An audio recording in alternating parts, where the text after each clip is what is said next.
दोस्तों, चांद के दक्षिणी ध्रुव पर सूर्योदय हुए एक सप्ताह से भी ज्यादा का समय हो चुका है और जहां पर हमारा विक्रम लैंडर अपने प्रज्ञान रोवर के साथ खड़ा है, वहां पर भी अब तीखी धूप पड़ रही है। ऐसे में अब हर एक भारतीय के मन में एक ही सवाल है कि आखिर अभी हमारा चंद्रयान 3 किस हाल में है? क्या वह फिर से जागकर अपना कार्य करने लगा है?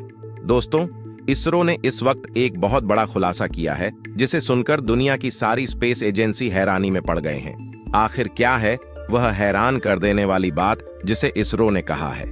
जानेंगे इस वीडियो के माध्यम से, तो बने रहिए इस वीडियो के अंत तक। लेकिन उससे पहले दोस्तों, अगर आप एक सच्चे भारतीय हो और आप हमारे इसरो के वैज्ञानिकों का रिस्पेक्ट करते हो, तो इस वीडियो को लाइक करके इसरो के महान वैज्ञानिकों के सम्मान में कमेंट बॉक्स में इसरो की जय जरूर लिखना और इसी तरह की इंफॉर्मेटिव वीडियोस के लिए हमारे चैनल नॉलेज क्रेज को सब्सक्राइब जरूर करना।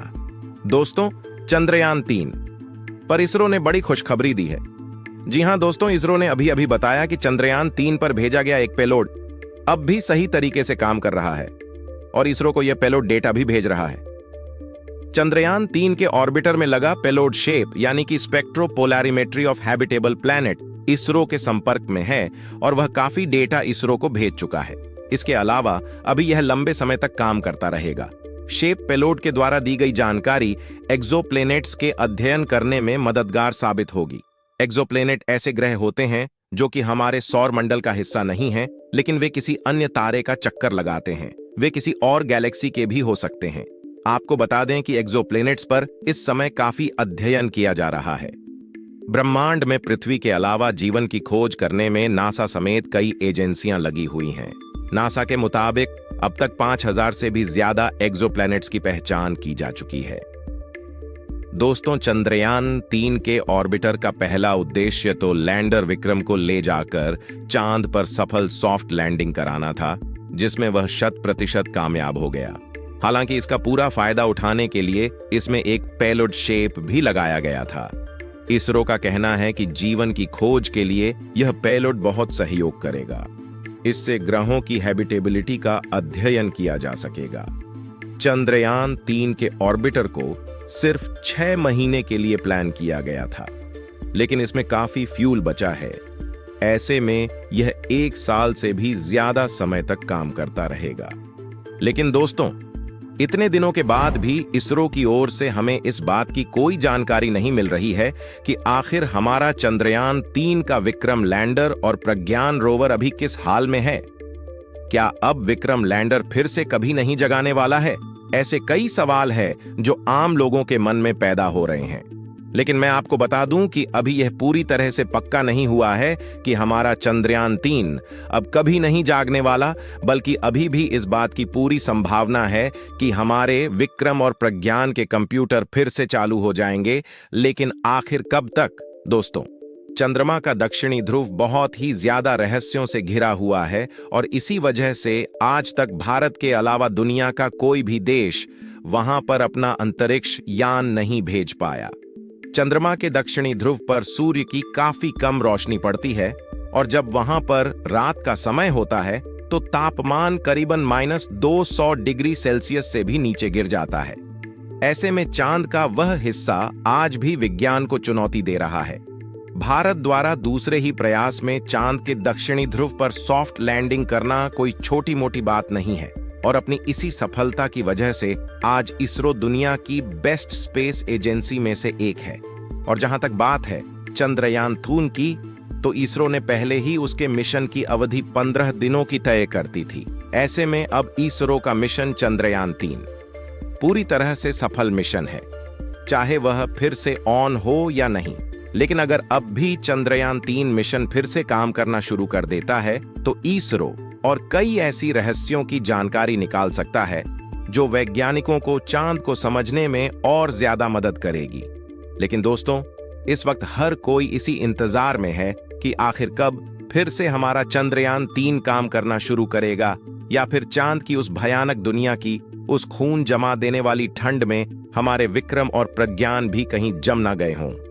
दोस्तों, अभी तक इसरो के वैज्ञानिक दिन रात करके इसी कोशिश में लगे हैं कि वह जल्द से जल्द हमारे चंद्रयान 3 से कनेक्शन बना सके। लेकिन निराश कर देने वाली बात यह है कि एक सप्ताह से ज्यादा दिनों के बाद भी वैज्ञानिक इस बात का पता लगाने में कामयाब नहीं हो पाए कि हमारे विक्रम और प्रज्ञान जिंदा है भी या नहीं। हालांकि दोस्तों, अभी तक इसरो ने चंद्रयान-3 से संपर्क बनाने के लिए लगातार प्रयास कर रहा है और इसरो ने बताया कि हम अभी भी विक्रम लैंडर को सिग्नल भेज रहे हैं। ऐसे में इस बात की अभी भी काफी संभावना है कि हमारे विक्रम और प्रज्ञान एक बार फिर से चालू जरूर होंगे। दोस्तों, 22 तारीख को सूरज की पहली किरण के बाद वहां का तापमान 25 से 40 डिग्री सेल्सियस के आसपास हो गया है, जिसमें कोई भी कंप्यूटर बेस्ड डिवाइस आसानी से कम कर सकता है। ऐसे में यह तो पक्का है कि पर्याप्त सूर्य की रोशनी से हमारे विक्रम लैंडर और प्रज्ञान रोवर की बैटरी तो पूरी तरह चार्ज हो गई है, लेकिन अभी तक उन दोनों से कांटेक्ट ना बन पाना हमारे भारतीय वैज्ञानिकों के लिए काफी चिंता का विषय है। हमें इस बात का भी डर सता रहा है कि कहीं सच में अब वह दोनों शूरवीर कभी जिंदा ना हो। लेकिन दोस्तों, अपने 15 दिनों की अवधि में ही उन्होंने चांद की उसे अंधेरी दुनिया के ऐसे कई रहस्य से पर्दा उठा दिया जो आज तक बड़ी बड़ी स्पेस एजेंसी भी नहीं कर पाए। आपको बता दें कि जब आखिरी बार हमारे प्रज्ञान और विक्रम ने पृथ्वी पर जानकारी भेजी तो उसमें वैज्ञानिकों को पता चला कि चंद्रमा की धरती पर सल्फर काफी मात्रा में मौजूद है और सल्फर वह तत्व है जो वैज्ञानिक कार्यों के लिए सबसे ज्यादा काम में आ सकता है। लेकिन जैसे ही यह जानकारी भारतीय वैज्ञानिकों तक पहुंची, तब तक चंद्रमा पर रात होने का समय हो गया। इसलिए इसरो के वैज्ञानिकों ने बिना देरी किए आगे की सभी रिसर्च को रोक दिया और विक्रम और प्रज्ञान को स्लीप मोड में डाल दिया।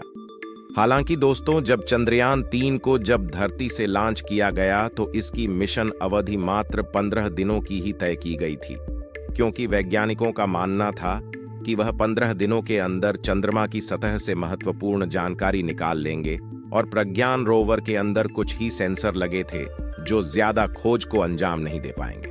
लेकिन वैज्ञानिक तो हैरान तब हुए जब विक्रम और प्रज्ञान ने एक के बाद एक ऐसी कई खोजों को अंजाम दिया जिन्हें नासा भी अपने 50 सालों के मिशन में नहीं कर पाया।